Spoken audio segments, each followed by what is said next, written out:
In this video, we'll look at what a computer program is, then we'll illustrate a simple example, then we'll look at some popular programming languages, and finally we'll look at how these programming languages help us communicate with the computer. Let's get started.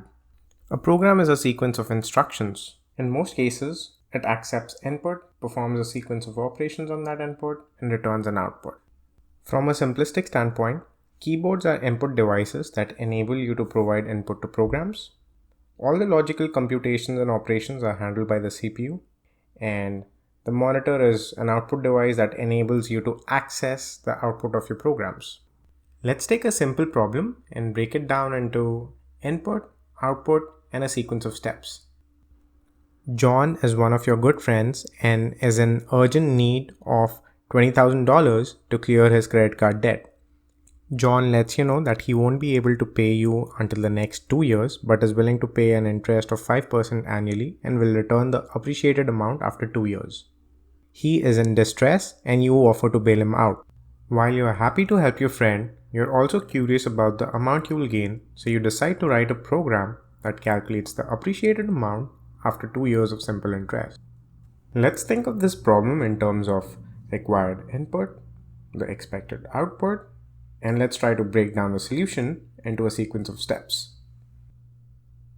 In order to calculate the appreciated amount, we'll need the initial amount, which we know is $20,000.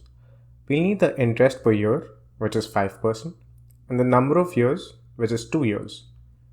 With this information, we are all set to calculate the total appreciated amount, which in this case is the expected output. Now, let's break down the solution in a sequence of steps that will help us use the input to compute the output. Step 1 would be to collect the input, which is the initial amount, the interest rate, and the number of years.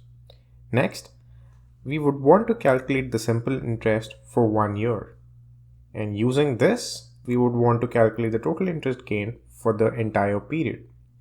Finally, you'd want to calculate the appreciated amount and return this as output.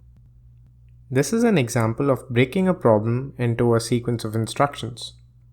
Congratulations, you have completed the design for your very first program. And the beauty of design is that you can use any programming language to write a program based on this design, which comprises of the input, the sequence of instructions, and the output. Some of the popular programming languages are C, C++, Python, Java, PHP, Ruby, Perl, etc. All of these are incredibly powerful languages that can help you solve a variety of real-world problems using the power of a computer.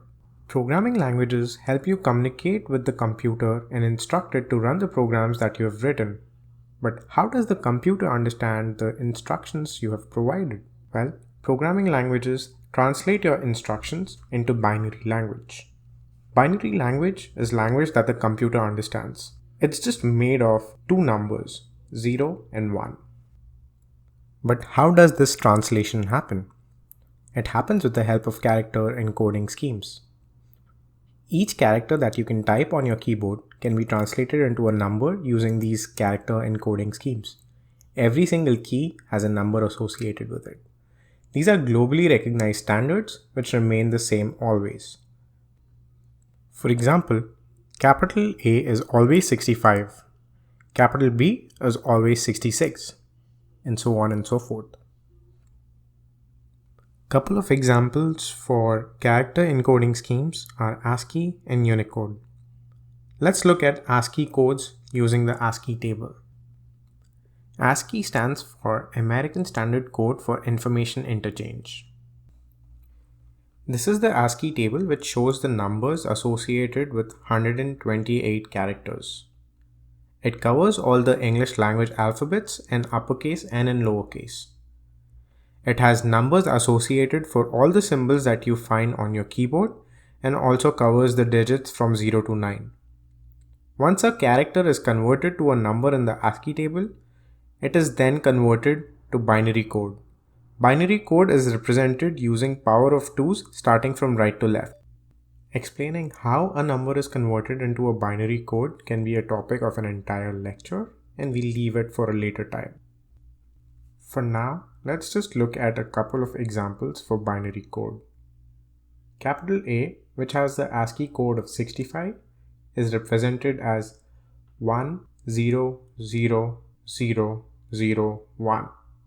/, which has the ASCII code of 92, is represented as 101100.